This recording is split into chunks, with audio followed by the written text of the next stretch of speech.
Hän painoi eilen punnituksessa 83,1 kiloa. Hänen valmentajinaan toimivat Magomed Gadjev ja Bokbil. Hän edustaa Deos Muay-thaita ja tulee Helsingistä. Hyvät naiset ja herrat, Joni Stagala Takala! Ja jälleen pystyy laskemaan, noin 4 ihmistä taputti. Punaisessa kulmassa meillä on 182-senttinen, 54-vuotias ex-rikollinen, joka on Suomen ammattilaisvapaaottelun pioneeri. Hän tekee paluun häkkiin 20 vuoden ottelutauon jälkeen. Ottelija painoi eilisessä punnituksessa 98,2 kiloa. Hänellä on kokemusta 11 ammattilaisvapaattelusta, joista hän on voittanut 2 tyrmäyksellä. Ottelija edustaa Töölön kisahallia ja tulee Helsingistä. Hyvät naiset ja herrat, Mika Immu Ilmeen! Ja tähän mennessä tänillä on kovimmat aplodit Mika Immu Ilmeen. Hänellä faneja on vaikka kuinka ja paljon. 3 minuutin erää ja tässä nähdään grafiikkavalossa Immu 2 senttiä pidempi paino etu Immulla, mutta 30 vuotta ikäeroa, se on kyllä valtava. Hyvät herrat, otellaan reilusti, otellaan sääntöjen mukaan. Kuunnelkaa mun kommentoja. Hanskat vastakkain, jos haluatte. Takas kulmiin. Ei haluttu. Siinähän oli mahdollisuus molemmilla vielä lyödä kintaat yhteen. Kumpikaan ei halunnut. On kyllä koko ero äijillä. Kyllä. Pitää muistaa, että toi punnitus ja sen punnituksen jälkeinen vuorokausi siinä Immu on käynyt tankkaamassa ja painot on varmasti noussut. Ja tästä lähtee homma liikkeelle. Stakala liikkuu alta pois, Immu lyö vasemman suoran. Ja sieltä Stakala käyttää nopeutta. Ja Stakala vetää Tyrmää!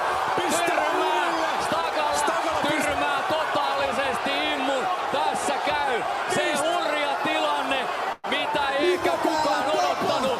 Mika Ilmeen on tyrmätty ja nyt lääkärit nopeasti paikan päälle. Tämä oli illan nopein tyrmäys. 2 sekuntia, 5 sekuntia. Mitä täällä tapahtuu? Jäähalli on hiljentynyt ja näin. Immun nopeus ei yksinkertaisesti enää riittänyt, eikä iskukestävyys. Ja tässä hyvä osoitus siitä, että Stakala alkoi takoa koukkui oikealta ja vasemmalta ja ne alkoi kolisee ja sitten osui yksi täydellinen leukaa ja Immu putos kanveesiin. Joo, ja toivotaan nyt, että Immulle ei käynyt mitään, vaan toipuu sieltä, saa aplodit. Ja tossa Makvan Amirkaanikin kävi sanomassa, että tulee Kurdistanin matka Immulle. Kohta nähdään varmaan hidastuksena, mitä tossa kävi. Mutta niin vaan, vanha mestari on lyöty, räjähtävän nopea.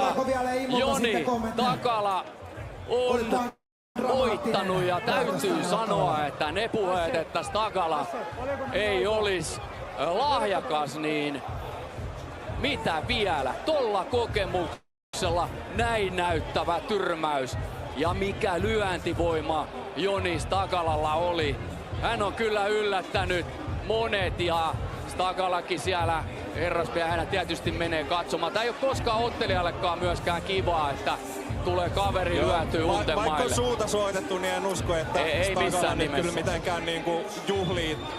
Siis muuta kuin voittoansa tietenkin juhliin, mutta... Joo, ja kamppailuurheilu kuuluu, että ollaan kavereita. Nyt pitäisi järjestyksen valvojien tuolla, kun makaa ottelija maassa, niin ihmiset kuvaa. Tossa Stakala osuu, ne lyö ristiin ja sen jälkeen se osuu sinne oikealla sinne otsaan. Ja nyt... Vielä uudestaan siitä hidastuksena. Kato nyt, tässä tulee se ristilyönti. Tilanne. No Immu lataa kaikki ja Stakala osuu sen jälkeen. Immu on ihan sekaisin, seisoo pystyssä. Stakala pääsee viimeistelemään. Todella kovat armonlaukaukset ja Immu on taju pois kanveesilla. Ja nyt hänet on saatu pystyyn, mutta on edelleen aika pahasti kanttu vei. Tämä ottelu ei kunnolla edes alkanut ja tuossa jo joku huuteli, että sehän tietää Immulle Kurdistanin matkaa. Joo, näinhän Immu oli luvannut, että jos näin käy, niin Kurdistaniin lähtee. Joo, ja nyt olisi tärkeää... Stakala on siellä tunteellinen ja... Kyllä, kohta alkaa hänen juhlat. On varmasti myös helpottunut, koska voi kuvitella, mitkä paineet Stagalalla on ollut tässä näin. Joo, ja vaikka on kyllä sanonut, että handlaa hyvin paineen, mutta silti väitän, että siellä on ollut tosi kovaa painetta viimeiset 4-5 kuukautta. Kun ei oikeasti ole ikinä ollut kehässä, niin ei varmasti tiennyt äijä varmasti, mitä täällä tulee tapahtumaan, vaikka olikin itse varmaan voitosta ja lunasti puheensa.